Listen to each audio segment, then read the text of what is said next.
it's like 80s hardcore kind of stuff, very, very short, fast songs. That's how we got together, wasn't it? It was like for lovers of 80s hardcore. That's what you put on Facebook. It was we're 80s throwbacks basically.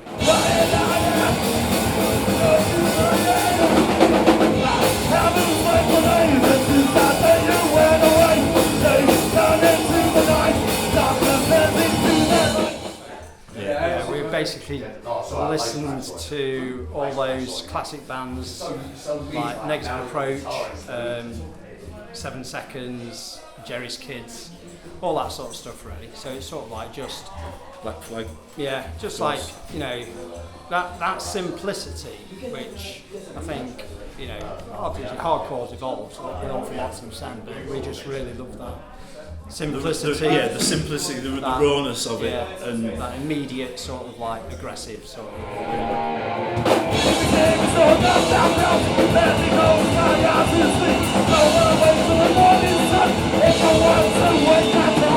Three of us, myself, bassist and drummer, got together, and then we were looking for a singer, and then our drummer said, "Oh yeah, I think I know a guy."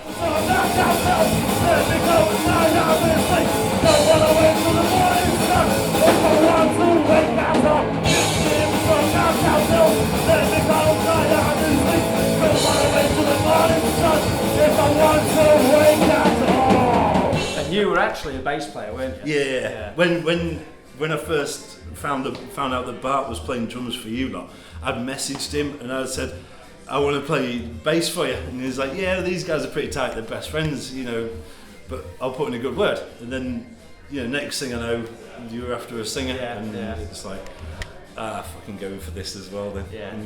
You replied, wasn't it? It's like, "Can you shout? Can you write words?"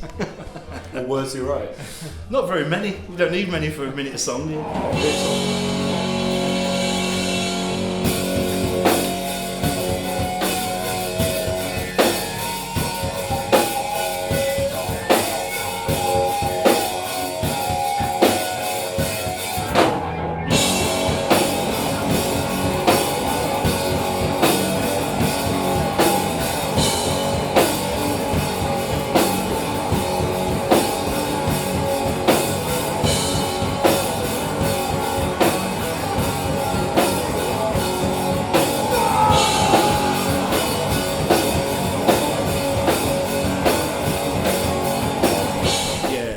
There's a couple of like deeper, like, you know. Yeah, I mean, that's the interesting thing about 80s hardcore is that sort of like, you know, they were obviously talking about Reagan and all that sort of like right wing sort of like thing that was happening in America at the time, and then you think, well, it's probably just as relevant now actually with everything that's going on politically. Some of it is. So you know, we write a lot about that, but we also write about sort of like more sort of like personal experience as well that you write about as well, don't you? So everyday annoyances. You know what I mean? You're really fucking great on you every single day. Like, people that piss you off, yeah, every single you the film Falling Down. You know what I mean? That's pretty much it. That's our ethos.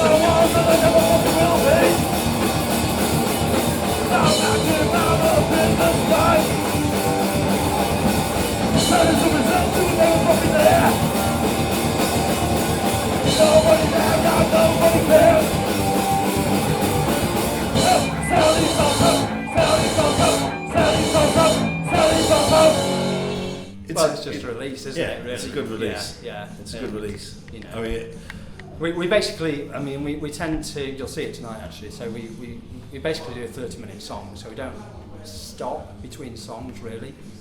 So we just keep going and just plough on really, and it's just that, you know, keeping that sort of like level of momentum up is really important for us as a band, I think, in terms of, you know, how that transmits to the audience. I mean, you see quite a lot of bands that are really great bands, but they lose a lot of that when they're on stage. Certainly, they lose a lot of that like momentum.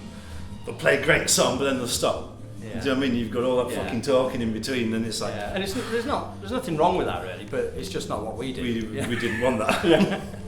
reading along.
What's your favourite one?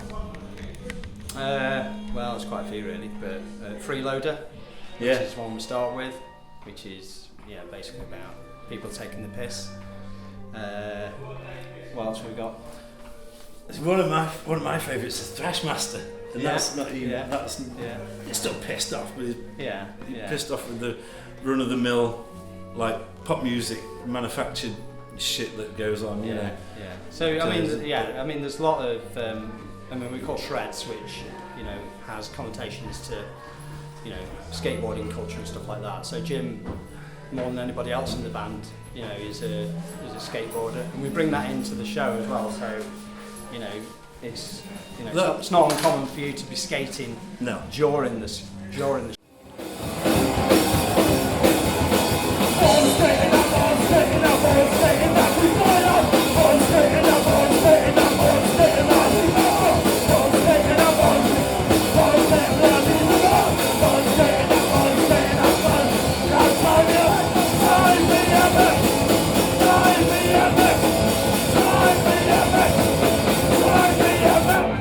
And back in the day, obviously, skateboarding went hand in hand with hardcore. Exactly. I was just about to say the same thing. I was just about to say that.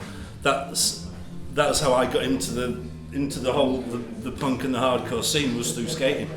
It was fuck knows what I was doing before then. I don't know. Simple Minds, you too.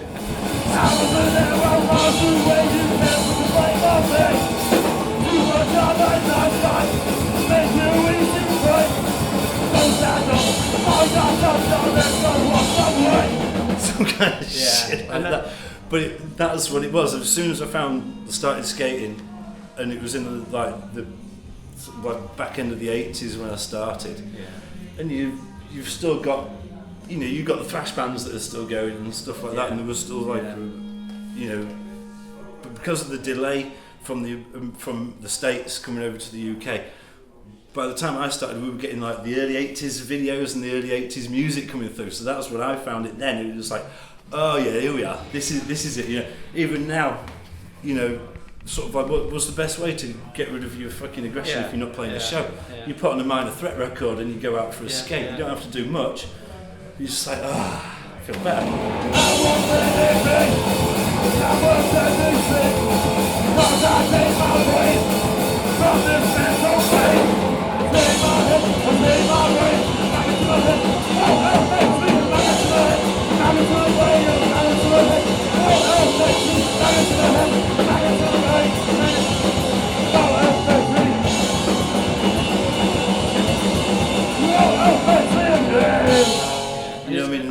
It's become an important part of our sort of overall aesthetic, really, isn't it?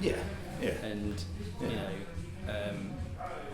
we sort of play on that a little bit, but very often we'll sort of like, you'll have a skateboard out during the show, and then there'll be some random, person in the audience who will just get on it and try a kick flip and stuff like that, and it's just interesting.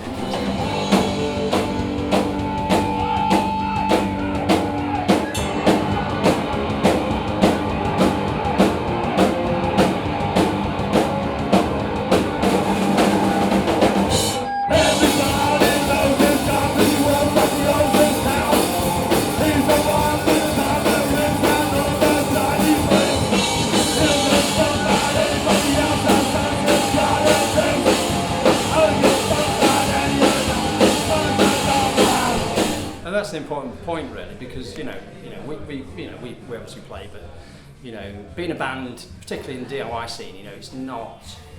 There's, unlike other types of music, I guess, there's less separation between band and audience. So you're all in it together, really. And very often, we'll play on the floor. So can't be a good floor show. We'll remove that separation as much as we can, really, to engage with the audience. And we write music for the audience as well, though. So when we're writing songs, we think, well, how are people going to respond to this? Yeah. And we'll change songs to make them, But that's it. I mean, Bart, when he's been playing the drums, he can obviously see more than what we can. Yeah.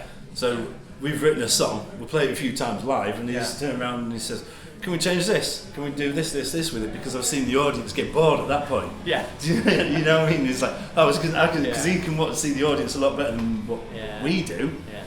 Yeah. So he's changed it because of like how the audience are responding to that certain songs and and we write about serious like stuff, but really, at the end of the day, it's about having fun, isn't it? And sort of like, if we're having fun, then the audience. But that's the aim, isn't it? Well. Because the songs that we are writing are a lot of everyday shit. So it's very it's relate to it. Most of the time. These two fucking idiots. And you're like twerking in the background or something. I don't even know what's going on behind it. It could be the worst shit in the world. I've just seen Trevor as a tripod there. You know what I mean?